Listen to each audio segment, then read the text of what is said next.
accounting for about 30 years and been a CPA for about that long, and I've got lots of great ways to explain accounting, and this is the Accounting Superstar channel. So if you want to learn about accounting, you are at the right place. So here's what we're doing today. We are taking a look at Tesla's financial statements, and I got this cash flow statement off of finance.yahoo.com, which is a fabulous website. And the latest year I could get off of there was 2018. They do have 2019 published, and so this is a little bit old. But 2018 represents a turning point for Tesla. If I'm correct here, I think it is the very first year that Tesla had a positive net cash flow from operations. And if you've been watching the previous videos, you know that I stress net cash flow from operations because it is the most important cash flow statement.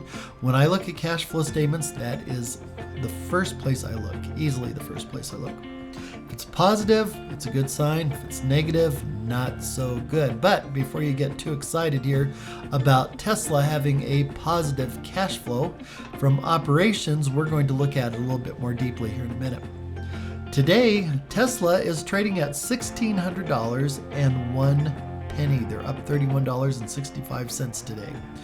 And this is way more than what they were last year this time. Last year this time they were trading at about $235 a share. And you might say, hey, that's fantastic. What a great investment. Those people were very lucky, and they were lucky. They were very fortunate.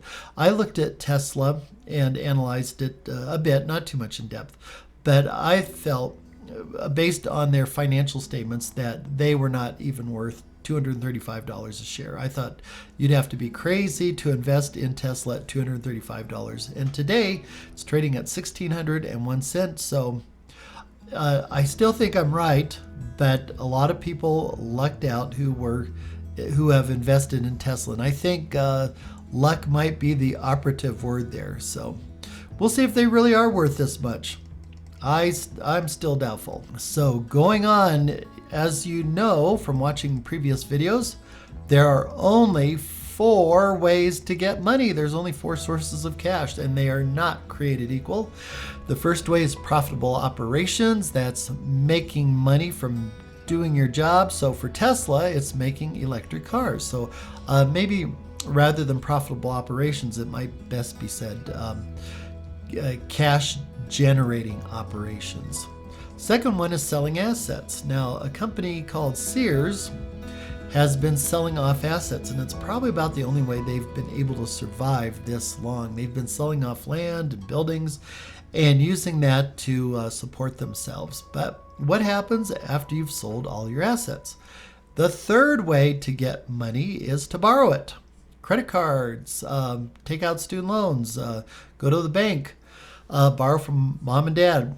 Now, there's a problem with borrowing, and that is that what happens when you haven't been paying people back and they get tired of loaning you money? Well, this option kind of runs out. So this option is limited, although borrowing can be good. That is, if you're, say, borrowing at 5% and you're making a 10% return on your investment, borrowing could be a good idea. Lastly, we have owner investments. And owner investments, this is where owners put money into the business. For example, owners buying stock in a business. That would be owner investments. So these are the 4 sources of cash. And so let's look at Tesla here and analyze these 4 sources. Well, these are the exact same numbers. I just highlighted it in yellow so it would stand out a little bit more. So Tesla, according to the year 2018, they're showing a positive net cash flow from operating activities, and that's a good sign. I like to see that. Now, looking into it a little bit deeper, I see something that causes me a little bit of suspicion here, something I would want to look into, and that is their net income off of their income statement is negative. It's at negative 1,063. And by the way, these are in billions. So they are showing a net loss on their income statement, but their cash flow from operating activities is positive. And there ought to be a correlation here between the two.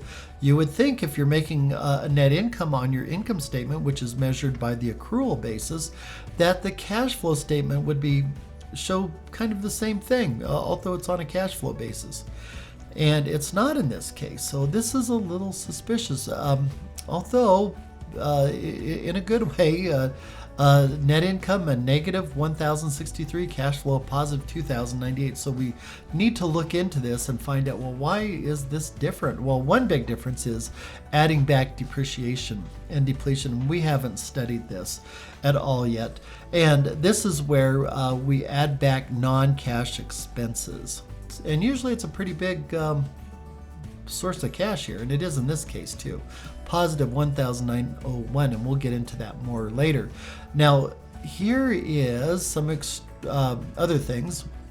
Right here, we're showing an increase in receivables, negative 497. I'm not sure if you can see that on your computer screen, but what this means is Tesla is selling cars, but not getting paid for that in full.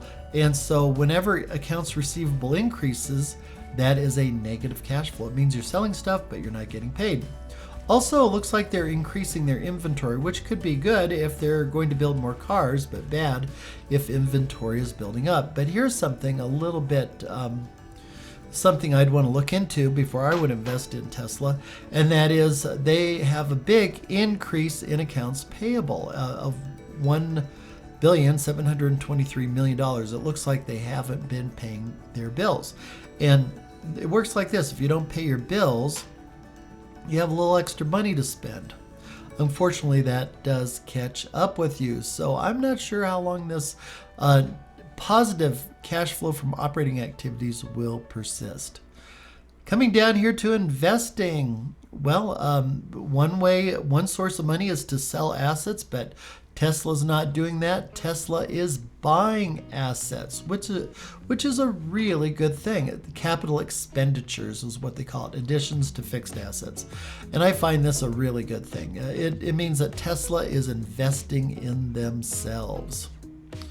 And coming down here to the financing section. Now, financing, this is where we find long-term borrowing, and we find owner investments. And it's hard to figure this one out for Tesla. I'd have to look into this deeper to know what's going on.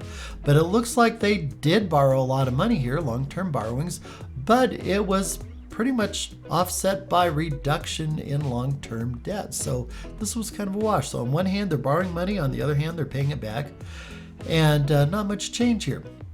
Now, proceeds from stock options, this is where executives of the company have the opportunity to buy Tesla stock at a reduced price. And it looks like a lot of the executives took advantage of this. So Tesla executives were putting money into the business here. They are buying shares of stock, $296 million worth of stock. And there's a few other odds and ends like this other sources financing. I have no idea what that is at this point. I have to look into that, but it's unclear what it is from this financial statement. And overall, the net cash flow from financing is $574. So this was a source of cash, although it's not clear exactly where some of it is coming from. So anyways, as far as Tesla's cash flow statement goes, I would probably give it about a C-. By the way, here is their bottom line cash flow, 311. And a lot of people think, oh, it's the bottom line, that's the most important number. But it doesn't work that way on the cash flow statement. This is just a summary of all the other categories, and it doesn't really tell you a lot. What you got to do is, first of all, look at operations. It's the most important thing. Here it is. For Tesla, it's positive, but there's some questionable things up here that we'd want to look into. Investing was not a source of cash. It was a use of cash, but although it was a good use of cash. And down here in financing, this is where we have owner investments and long-term borrowing. And it's kind of a mixed bag. It's hard to tell exactly what's going on. There's not any real big numbers here that make a big difference. So anyways, that's the cash flow statement for Tesla. It's not real impressive, but I got to hand it to them. After about 10 years of cash flow statements, it's their very first one with a positive cash flow from operations. So anyways, so at this point, folks, we're just learning how to read the cash flow statement. It's really a great statement. You can learn a lot about a company very quickly. So I hope you enjoyed this. If you did, hit the like button, hit the subscribe button, and until next time, over and out.